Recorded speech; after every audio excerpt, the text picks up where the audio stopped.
नमस्कार crime petrol family, मैं हूं कृष्णा कुमार। आज मैं आपको एक ऐसी घटना बता रहा हूं जिसे सुनकर आपके पैरों के तले जमीन तो जरूर खिसकेगी और साथ ही एक बेटे का अपने बाप पे से भरोसा जरूर उठेगा। ये कहानी इतनी दर्दनाक है कि सुनने वाले की रूह कांप जाए। घटना उत्तराखंड के रुद्रपुर की है, जहां 15 वर्षीय अंकित कुमार की हत्या उसके ही पिता ने कर दी। कारण महज यही था कि 10,000 रुपये वो घर से उठा करके चला गया था, जिसकी वजह से उसके पिता ने उसकी हत्या कर दी। अब आपको पूरा मामला मैं बताता हूँ। इससे पहले अगर आप हमारे चैनल पर नए हैं तो हमें लाइक, फॉलो, सब्सक्राइब जरूर कीजिए ताकि लेटेस्ट अपडेट आपको मिलती रहे। नोटिफिकेशन ऑन कर देंगे तो सबसे पहले सूचना आपके पास पहुँचेगी। तो चलिए वीडियो में आगे बढ़ते हैं। मैं आपको बताता हूँ कि कैसे एक पिता ने अपने ही बेटे को महज 10,000 रुपयों के लिए मार दिया। देवदत्त का बेटा अंकित है, जो 14 साल का है, नादान है और काफी शरारती है। पैसों को लेकर काफी पहले से ही उनके घर में काफी क्लेश चलता रहा है। अंकित की मां भी फैक्ट्री में काम करती है और अंकित का पिता भी फैक्ट्री में काम करता है। उसके बाद उनका घर खर्च चलता है। अब अक्सर अंकित अपने पापा के जेब से पैसे निकाल करके चोरी किया करता था। फिर यही सिलसिला चलता रहा। उसकी शरारतें कम नहीं हो रही थी। जब पैसे चोरी होते थे तो उन पैसों का पता नहीं चलता था कि किसने चोरी की है, लेकिन बाद में अंकित खुद ही खुलासा करता था कि मैं आपकी जेब से पैसे निकाला था। यही सिलसिला जब आगे बढ़ता गया तो एक दिन अंकित ने अपने पापा से 10,000 रुपये की चोरी कर दी। 10,000 रुपये उठा करके वो चला गया। उसे स्कूल जाना था तो घर में काफ़ी क्लेश हो गया कि 10,000 रुपये किसने निकाले। इधर उधर ढूंढने बैठ गए, किसने निकाले, किसी का पता नहीं चला। तो हमेशा से चोरी अंकित करता था तो उसके ऊपर ही सारा ब्लेम चला कि अंकित ने ही चोरी किया होगा। जब मामला काफ़ी बढ़ गया तो अंकित की मां भी गुस्से में आ गई और इस बातचीत को लेकर परिवार में काफ़ी हल्ला हो गया और झगड़ा होने बढ़ गया। झगड़ा इतना बढ़ गया था कि देवदत्त टेंशन में आ गया। देवदत्त ने फैसला किया कि अंकित की यह आदत छुड़ानी होगी, लेकिन उसके दिमाग में एक सही फैसला नहीं था, लेकिन एक गलत फैसला भी जरूर पनपने लग गया था। उसने अंकित को मारने की प्लानिंग बना दी। उसने सोचा कि मैं इसे जड़ से ही खत्म कर दूंगा, ना रहेगी बांस और ना बजेगी बांसुरी। ऐसा उसके मन में ख्याल चल रहा था। अंकित को स्कूल जाना था और देवदत्त को बहाना चाहिए था कि किस तरीके से वो अंकित को अपने साथ ले जाए।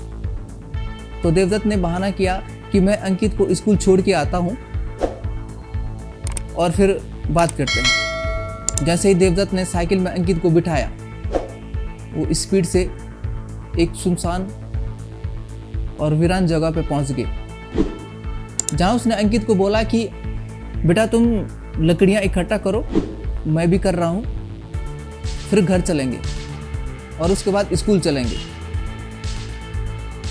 अंकित ने सोचा कि पापा लकड़ी इकट्ठा करने के लिए बोल रहे हैं तो जल्दी से जल्दी कर देता हूँ। तो फिर देवदत्त ने अंकित को एक बात और कही कि बेटा तुम अपनी शर्ट निकालो ताकि लकड़ियाँ निकालने में आसानी हो। अंकित ने अपनी शर्ट निकाली और अलग रखी। तो इतने में ही देवदत्त ने मौका पाकर अंकित को पीटना शुरू कर दिया। पहले तो उसकी आंखें नोची, फिर शरीर से चमड़ी उधेड़ दी और काफी बेरहमी से उसको पीटा गया। फिर अंत में उसी की शर्ट से देवदत्त ने अंकित को मौत के घाट उतार दिया और उसका शव वहीं छोड़ दिया और वहां से चुपचाप निकल करके घर आ गया।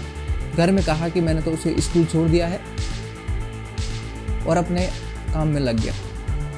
जब उनके ही पड़ोसी को पता चला कि अंकित का शव उस ग्राउंड में पड़ा हुआ है, उस जंगल में पड़ा हुआ है जहाँ वो लकड़ियाँ बीनने के लिए गया था, तो उसने सबसे पहले अंकित की मां को सूचना दी। वो फैक्ट्री में गया, अंकित की मां को बताया कि आपका बेटा वहाँ पे मृत अवस्था में पड़ा है, आप जल्दी चलिए। फिर वो आनंद फानन में भागी दौड़ी वहाँ पे आई। उसने जब देखा तो उसकी हालत इतनी दयनीय थी कि उसको देखा नहीं जा रहा था। तो स्थानीय लोगों ने फिर पुलिस को सूचना दी। पुलिस मौके पर पहुंची तुरंत। तो पुलिस ने इसकी जांच पड़ताल की। महज 24 घंटे ने उत्तराखंड पुलिस ने इस घटना का खुलासा किया। जब पुलिस ने जांच पड़ताल की तो पुलिस को पता चला कि देवदत्त ही अपने बेटे का हत्यारा है। पहले तो पुलिस उसको शक के घेरे में ले रही थी, उससे पूछताछ कर रही थी कि क्या हुआ था क्या नहीं हुआ था। देवदत्त पुलिस को गुमराह कर रहा था, पुलिस को नई नई कहानियां बता रहा था। जब पुलिस को शक होने लगा कि देवदत्त ही असली कातिल हो सकता है तो पुलिस ने थोड़ा सख्ती के साथ देवदत्त से बातचीत की। जब सख्ताई देवदत्त के सामने आई तो देवदत्त अपने आप को रोक नहीं पाया और उसने अपनी सच्चाई उगल दी। उसने कहा कि मैंने ही अंकित को मारा है, और क्यों मारा है, महज 10,000 रुपये की वजह से।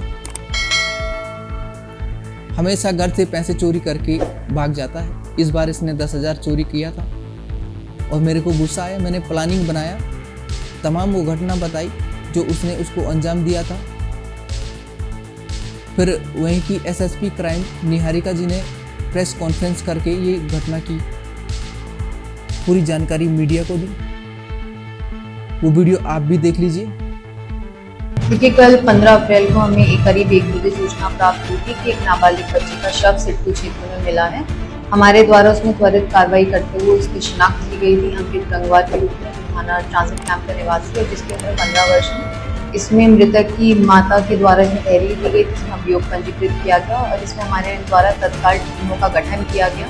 टीमों के गठन द्वारा सीसीटीवी फुटेज अवलोकन, टेक्निकल सर्वेलेंस और मैनुअल सर्वेलेंस के आधार पर जो हमें संदेह हुआ वो मृतक के पिता पर हुआ। विस्तृत पूछताछ करने पर मृतक के पिता देवीदत्त गंगवार द्वारा जुर्म में इकबाल किया गया कि उनके घर में पैसे को लेकर झगड़ा होता था, जिसमें उनके बेटे द्वारा कई बार पैसे चुराए गए हैं और इसको लेकर मारपीट भी हुई है। इसी प्रकार से घटना के दिन भी सुबह घर में मारपीट और झगड़ा हुआ था, जिसके तहत उनके द्वारा अपने बेटे अंकित की हत्या करने की योजना बनाई गई और उसको सुबह स्कूल के बहाने की घटनास्थल ले जाकर वहाँ उसका गला घोट दिया गया। हमारे द्वारा इसमें अभियुक्त की निशानदेही पर घटनास्थल का निरीक्षण भी किया गया और इसमें घटना में उपयुक्त जो साइकिल थी वो भी बरामद की गई है। इसमें गिरफ्तारी कर अभियुक्त को माननीय न्यायालय के समक्ष प्रस्तुत किया। इसके बाद देवदत्त को हिरासत में ले लिया गया, उसको जेल भेज दिया गया। अब सलाखों के पीछे देवदत्त है। इस घटना के ऊपर आपकी क्या राय है, हमें कमेंट में ज़रूर बताएं और लाइक सब्सक्राइब करके हमारा उत्साहवर्धन ज़रूर करें ताकि हम आप तक नई नई जानकारियाँ पहुँचाते रहें। आपको एक और बात बता दूँ, तमाम घटना के ऊपर क्राइम पेट्रोल किसी भी प्रकार की पुष्टि नहीं करता है। यह इन्फॉर्मेशन इंटरनेट पर मौजूद लेखों, समाचार पत्रों और मीडिया चैनलों से लिया गया है, जिसका हम समर्थन नहीं करते हैं और किसी भी प्रकार का क्राइम को बढ़ावा देने का हमारा उद्देश्य नहीं है।